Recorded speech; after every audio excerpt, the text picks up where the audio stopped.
일주일에 한 번 와가지고 헌금하고 예배하고 앉아가지고 찬양하고 너무너무 기뻐요. 눈물 흘리고 그 기뻐하면 하나님이 너희가 악을 즐거워하는구나 이렇게 말씀하신다는 거예요.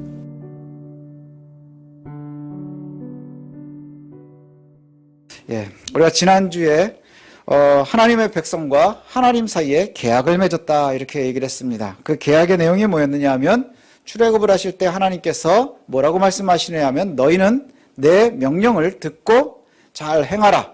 그러면 나는 너희 하나님이 될 거고 너희는 내 백성이 될 거고 그러면 너희가 젖과 꿀이 흐르는 땅 너희 조상들에게 약속해서 그 땅에서 너희가 머물게 될 것이라. 이 얘기는 내 보호 아래 있을 것이고 나의 은혜 가운데 너희가 살 수 있게 될 것이다 라고 말씀하셨고요.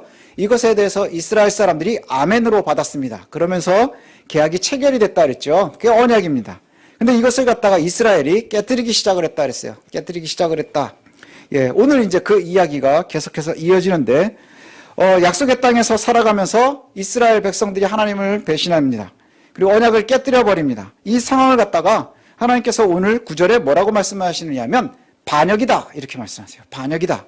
이스라엘이 유다 사람들이 예루살렘 거민들이 나를 반역했다 이렇게 말씀하거든요. 이 반역이라는 단어가 케셰르라고 하는 말입니다. 케셰르라고 하는 말인데 케셰르는 케셰르라고 하는 말인데 요 어원이 카사르라고 하는 단어에서 나왔어요. 카사르. 그 카사르라고 하는 단어가 어떤 의미냐 하면 묶다, 함께 묶어놓다, 동맹을 맺다 이런 의미예요. 함께 동맹을 맺는 게 카샤르고요. 그 다음에 반역이라는 말은 케셰르 해가지고 뭐냐 하면 불법적인 동맹을 맺다 이런 뜻이에요. 불법적인 동맹을 맺다 그것을 갖다가 우리가 반역이다 이렇게 이제 번역이 되어 있거든요. 불법적인 동맹을 맺었다는 게 뭘까요? 이미 이스라엘은 하나님과 동맹을 맺은 상태예요. 근데 이 동맹을 몰래 뒤로 다른 동맹을 또 맺었다는 거예요. 그러니까 이것이 결과적으로 얘기를 하면 반역이다. 하나님께서 그렇게 말씀하고 있는 것이지요. 그리고 그 반역의 결과가 뭐냐? 하나님께서 재앙을 선포하세요. 하나님께서 재앙을 선포하시는데 이 재앙이 얼마나 무섭느냐 하면 아무리 너희들이 부르짖어도 피할 수 없을 거야. 그 다음에 이것을 피할 수 없는 무서운 재앙을 너희가 반드시 겪게 될 것이라 이렇게 말씀합니다. 이 또 다른 동맹, 불법적인 동맹, 이게 뭘 얘기하느냐 하면 결국엔 우상숭배를 얘기하는 거예요. 하나님 외에 다른 것들과 하나님 몰래 동맹을 맺었다. 우상을 숭배하고 있다. 이렇게 말씀하고 있는 것이거든요. 이 동맹을, 가짜 동맹을 맺었다. 이 얘기를 여기 이렇게 얘기를 해요. 하나님의 제단이 있는, 이스라엘은 늘 하나님의 제단이 있었죠. 출애굽 이후에 언약궤가 있었고 성막이 있었고 그 다음에 예루살렘 성전이 있었고 그곳에 늘 아침 저녁으로 분향을 하는 하나님의 전이 있었어요. 여호와의 제단이 있었어요. 그런데 문제는 뭐냐? 그거를 두고 몰래 골목마다 제단을 쌓기 시작했다는 것이죠. 바알의 제단을 쌓기 시작한 거예요. 바알의 제단이 너희의 성읍수만큼이나 많구나. 너희의 길거리만큼이나 많구나 라고 하나님께서 책망하고 계시는 거예요. 당시에 이스라엘 사람들은 하나님을 좀 오해하고 있었거든요. 이 오해가 불신이 되고요. 이것이 반역이 된 거예요. 어떤 오해를 하고 있었느냐 하면 당시 고대 근동에는요. 이런 생각을 하고 있었어요. 각 지역의 신들이 있는 거예요. 여호와를 믿는 사람들이 아니고요. 그냥 그 동네 지역에 바알에서부터 이집트 그 사이에 바벨론에서부터 이집트 사이에 그 고대 근동에 그곳에 지금의 중동이라고 불리는 그곳에는요. 각 지역에 신들이 있는 거예요. 특성 신들이 있는 것이죠. 그래서 바벨론에 가면 말뚝이 신이고요. 가나안에는 바알이 신이고요. 그 다음에 또 뭐 이집트에 가면 엘이 신이고요. 뭐 여러 신들이 이제 각자 자기의 영역을 다투는 거예요. 그런데 하나님은 이스라엘 사람들이 생각을 할 때 어디에 최고의 신이었느냐 하면 광야의 신인 거예요. 광야에서 40년 동안 유리할 때 하나님께서 그들을 지키셨거든요. 구름 기둥으로 불 기둥으로 그리고 반석을 쳐서 물을 먹게 하시고 옷이 헤어지지 않게 하시고 병들지 않게 하시고 그 다음에 만나를 아침으로 주셔서 끊임없이 굶지도 않도록 해주신 하나님, 그 하나님이 이스라엘의 하나님인데 문제는 뭐냐? 이 하나님의 영역은 광야라고 생각을 하는 거예요. 가나안에를 들어갔어요. 가나안에를 들어가니까 이 유목을 하던 이스라엘 사람들이 가나안에 들어가면서 삶 패턴이 바뀌는 거예요. 뭘로 바뀌었어요? 농사를 지으면서 정착을 하는 거예요. 조상들 아브라함의 때부터 끊임없이 유목을 하던 사람들에겐 광야의 신이 굉장히 중요하잖아요. 그런데 지금 가나안 안에 들어가서 정착을 하면서 농사를 짓고 성을 짓고 살기 시작을 하면서는 이 사람들은 무슨 생각을 하기 시작하는 거예요? 농사의 신이 중요한 거예요. 풍요를 줘야 되는. 그 가만히 보니 가나안의 신이 누구냐? 바알인 거예요. 그래서 바알도 섬겨요. 이게 우리가 예전에 기억나시는지 모르겠는데 말라기를 살필 때 그런 이야기를 했었습니다. 너희가 나를 배신했구나 라고 얘기할 때 우리가 언제 그런 적이 있나요? 이스라엘은 늘 그래요. 너희가 나를 배신했지 우상숭배했지라고 물어보면 우린 그런 적이 없는데요 라고 얘기를 해요. 그렇게 얘기할 수 있는 근거가 뭐냐? 끊임없이 하나님의 전을 찾기 때문이에요. 예루살렘 성전은 이사한 적도 없고요. 하나님께 제단이 쉰 적도 없고요. 아침 저녁으로 번제를 드리면서 끊임없이 분향하고 있거든요. 그런데 하나님께서는 우상숭배했다. 그러니까 이스라엘 사람들은 우린 그런 적이 없습니다 라고 얘기하는 거예요. 하나님께서 왜 그와 같이 말씀하시느냐? 바로 여호와와 바알을 함께 섬기고 있기 때문인 거예요. 이스라엘이 여호와를 안 섬긴 적이 없고요. 바알도 함께 섬기는 것이 문제였던 거예요. 그들이 개종을 한 적이 없고요. 끊임없이 하나님의 백성이라고 이야기를 하면서도 바알을 섬기는 것. 영적인 어장관리를 하고 있는 거예요. 어장관리 되게 나쁜 말이잖아요. 양다리 걸치는 연애를 하는 거예요. 연애하는 사람들 중에 제일 나쁜 사람이 양다리 걸치는 사람이잖아요. 그렇죠? 양다리가 뭐예요? 제가 애인을 두고 다른 사람을 또 두는 거예요. 제가 저희 아내를 두고 애인을 두는 거예요. 이게 양다리거든요. 계약을 맺었으니까 제가 저희 아내하고 결혼을 했어요. 그리고는 다른 여인을 또 두고 사랑하는 거예요. 근데 이게요, 조심해야 되는 게 있어요. 연애할 때 양다리를 걸치는 사람들을 절대로 만나면 안 되는 거거든요. 왠지 아십니까? 둘 다 사랑하지 않는 거예요. 이 사람은 둘 다 사랑한다라고 얘기하겠지만 둘 다 사랑하지 않는 거예요. 그냥 자기 욕심이 있는 것뿐이죠. 우리는 다 알고 있어요. 그런데 영적으로 여호와 하나님을 섬긴다 이야기하고 나는 여호와 하나님과 언약을 맺었습니다 라고 얘기하면서 또 다른 애인을 두고 있는 거예요. 이게 바로 영적인 배신이라는 거예요. 반역이라는 거예요. 믿음의 양다리, 어마어마한 신공을 지금 이스라엘이 가지고 있는 거예요. 최악입니다. 이게 바로 최악이에요. 영적으로 양심도 면목도 없는 것이죠. 여호와께서 재앙을 선포하세요. 재앙을 선포하세요. 재앙의 이유가 뭐냐? 오늘 본문에 그렇게 얘기하거든요. 수많은 바알 제단이 있는 거예요. 너희의 성읍수만큼이나 많구나. 너희의 길목만큼이나 많구나. 이렇게 말씀하세요. 너희들이 반역했고 배신했다라고 얘기를 하는데 유다 사람들은 무슨 생각을 하고 있는 줄 아세요? 유다 사람들의 생각이 15절에 잘 나타납니다. 15절. 15절을 한번 보시면 이렇게 얘기를 해요. 나의 사랑하는 자가 많은 악한 음모를 꾸미더니 나의 집에 무엇을 하려느냐? 거룩한 제물 고기로 내 재난을 피할 수 있겠느냐? 그때에 내가 기뻐하겠느냐? 이렇게 말씀하거든요. 이 얘기는 뭐냐면 여호와 하나님을 어떻게 이해하고 있느냐? 우리가 시간이 되면 가서 고기 좀 태워드리면 돼.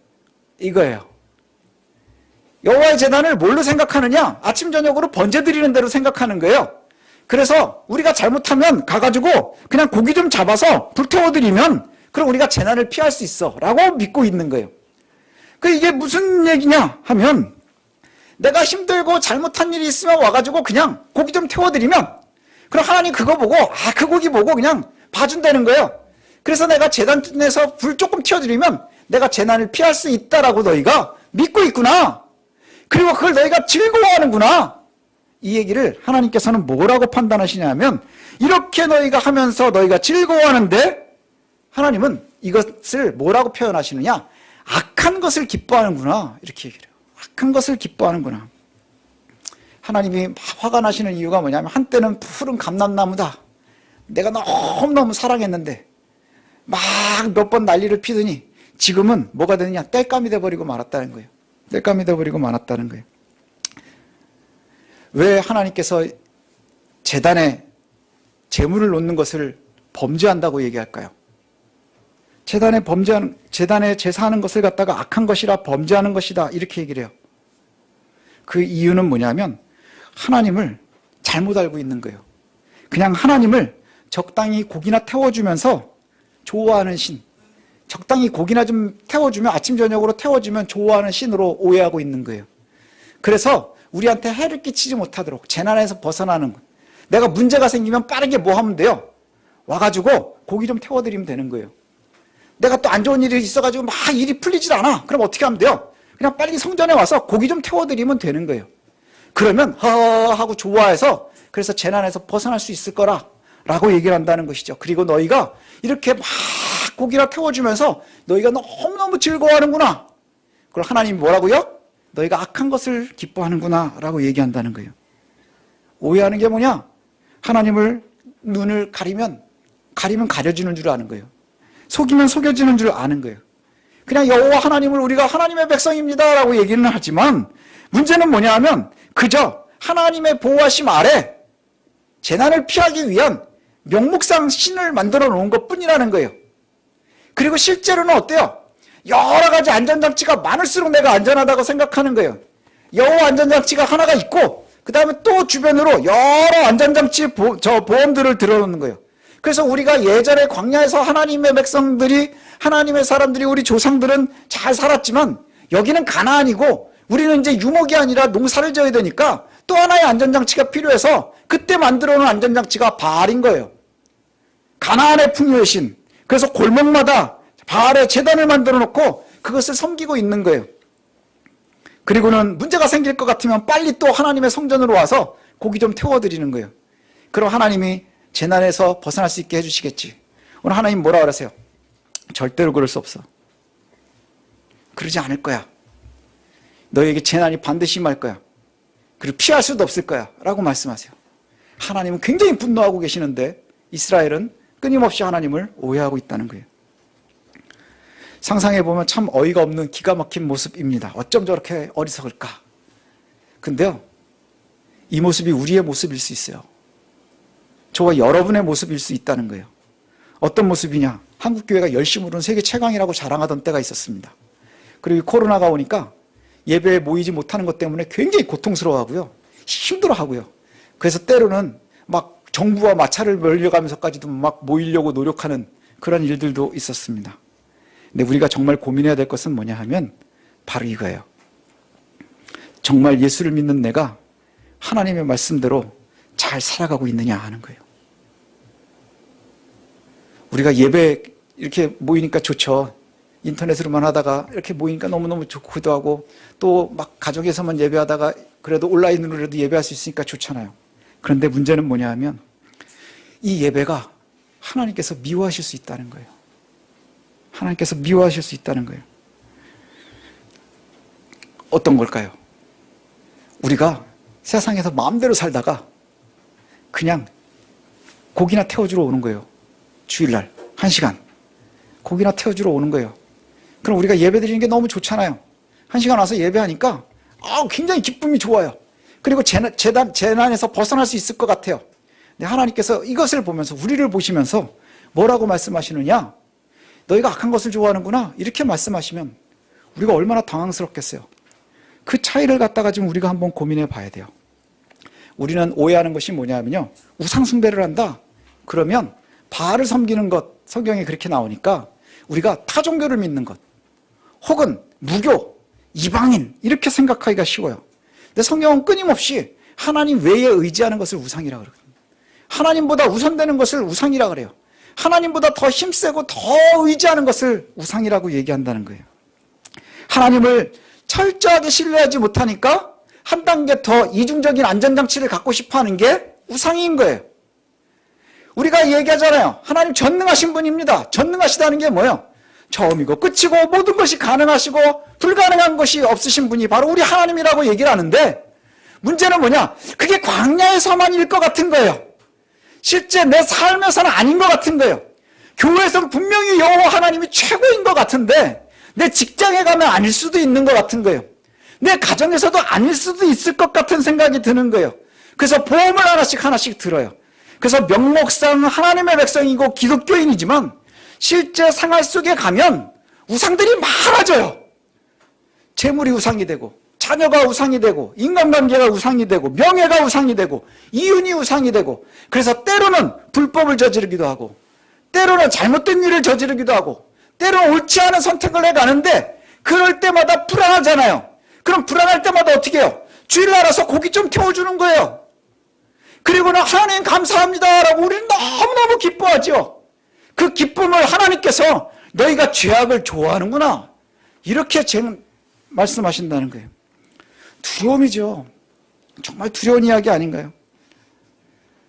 우리의 생활이요, 하나님을 따라가는 것이 중요해요.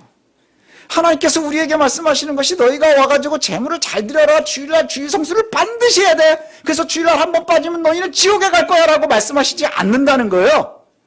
우리가 주일날 하나님의 전을 나오고 예배하고 말씀을 보고 기도하고 하나님을 찾는 것은 우리가 하나님을 철저하게 신뢰하는 것을 보이는 증명인 거예요. 그냥 우리가 때로는 못할 수도 있지요.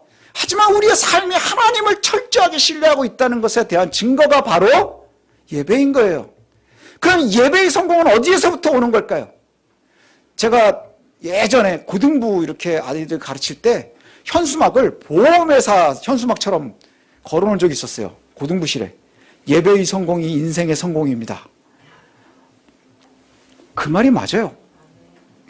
그리스도인들에게요, 가장 중요한 게 뭔 줄 아십니까? 예배의 성공이 인생을 성공하는 거예요. 예배에 성공하는 이가 하나님과의 관계도 잘 맺는 거예요. 근데 이 예배가요, 지금 11시에 딱 약속되는 시간에 와가지고 앉아있는 이 한 시간이 아니라, 이 예배의 성공은요, 일주일 내에 만들어져야 이게 가능한 거예요. 일주일 내내 너희는 너희의 성읍에 가서 바알을 섬기고 제단마다 다 엎드리고 있다가 일주일에 한 번 와가지고 고기나 태워주는구나, 너희가 악을 즐거워하는구나 이렇게 말씀하심처럼, 우리가 생활 속에서는 끊임없이 세상과 다르지 않은 악을 행하고 하나님 원치 않는 것을 행하고 하나님과는 다른 생각을 하고 다른 것을 선택해가면서 살아가다가 일주일에 한 번 와가지고 헌금하고 예배하고 앉아가지고 찬양하고 너무너무 기뻐요. 눈물 흘리고 그 기뻐하면 하나님이 너희가 악을 즐거워하는구나 이렇게 말씀하신다는 거예요. 우리가 두려움을 좀 가질 수 있어야 돼요. 교회들이 망가져가는 이유가 뭔 줄 아세요? 유다 백성들과 다르지 않은 거예요. 제가 성경을 볼 때마다 제일 두려운 것이, 두려운 말씀들이 나오는데 이런 말씀이에요. 오늘도 나와요. 예레미야에게 하나님께서 이런 말씀하시거든요. 저들을 위해서 기도하지 말라. 내가 들어주지 않을 거야. 이게 얼마나 무서운 말이에요. 우리가 기도하면 하나님은 반드시 우리에게 뭔가 빚진 것처럼 들어줘야 될 것처럼 생각하잖아요. 근데 하나님께서 지금 예루살렘 거민들에게 그렇게 말씀하고 있는 거예요. 너 기도하지 마. 내가 절대로 들어주지 않을 거야. 이렇게 말씀하시는 거예요. 이런 일이 실제로 있었어요. 이스라엘의 첫 번째 왕 사울이에요. 사울을 하나님께서 사무엘을 시켜서 기름 부어서 세우셨어요. 기름 부어서 이스라엘의 왕으로 세우셨어요. 그는 변하지 않아요. 그가 왕이 된 건 하나님이 세우신 거예요. 그리고 하나님이 세우신 하나님의 왕인 거예요. 하나님 나라 백성의 왕인 거예요. 그런데 그의 삶이 달라요. 하나님의 기름 부음을 받았고 이스라엘의 왕이고 하나님 세우신 왕인데, 문제는 뭐냐? 그가 결정적인 선택을 할 때마다 하나님의 의지가 아니라 내 이해관계, 내 권력을 따라가기 위해서, 그 다음에 내가 전쟁에 승리하기 위해서, 내가 다윗을 잡기 위해서, 이런 일들이에요. 전쟁에 승리하기 위해서 사울이 범죄한 것들을 보면 다 그거예요. 블레셋과 전쟁하기 위해서 급하니까 죄를 져요. 그 다음에 하나님께서 세우시는 건 너무너무 싫은 거예요. 그래서 죄를 져요. 끊임없이 범죄합니다. 그가 그렇게 범죄해도요, 그의 신분은 바뀌지 않아요. 이스라엘의 왕이에요, 여전히. 그리고 그는 여전히 하나님께서 세우신 이스라엘의 왕인 거예요. 정통성 있는 왕인 거예요. 근데 그가 가장 슬픈 건 뭔 줄 아세요? 하나님 그와의 관계를 끊어버리셨다는 거예요. 관계를 끊어버리셨어요. 그래서 하나님의 말씀을 전해주던 사무엘이 피해요. 그러다 사무엘이 죽고 나니까 하나님과의 관계가 완전히 다 끊어진 거예요. 그가 마지막으로 선택한 방법이 뭐였어요? 신접한 여인을 찾아서 사무엘을 찾는 거였어요. 신접한 여인을 찾아서 하나님을 찾는 거예요. 그게 바로 영적 양다리의 결과입니다.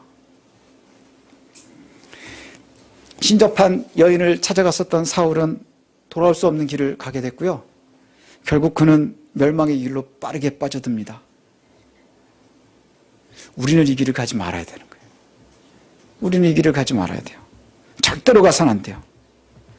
그럼 하나님을 생활 속에서 신뢰하는 게 예배의 성공인 거예요. 하나님을 생활 속에서 철저하게 신뢰하는 것, 용기가 필요해요. 용기가 필요해요. 그 용기가 없어서 사울이 실패했었던 거고요. 그 용기가 없어서 이스라엘 거민들이 하나님 몰래 새로운 언약을 맺는 거예요. 동맹을 몰래 부정한 동맹을 맺는 거예요. 하나님 잘 모르시겠지. 우리가 눈으로 가리면 모르시겠지. 혹은 내가 아무 때나 가가지고 얘기하면 다 들어주시겠지. 오해하고 있는 거예요. 오해하고 있는 거예요. 하나님의 사람들은 월요일부터 토요일까지의 삶으로 하나님께 성공해야 돼요. 그래야 주일의 예배가 성공적인 예배로 결말 맺는 거예요. 일주일 내내 죄악 가운데 있다가 고기나 태워주러 온다면 하나님께서 이곳에서 우리가 기뻐하고 마음의 언약으로 평안을 얻을 때 너희가 악을 즐거워하는구나 이렇게 말씀하실 거라는 거죠. 우리는 교회 밖에서 우리를 미워하는 사람들이 많다고 생각을 하죠.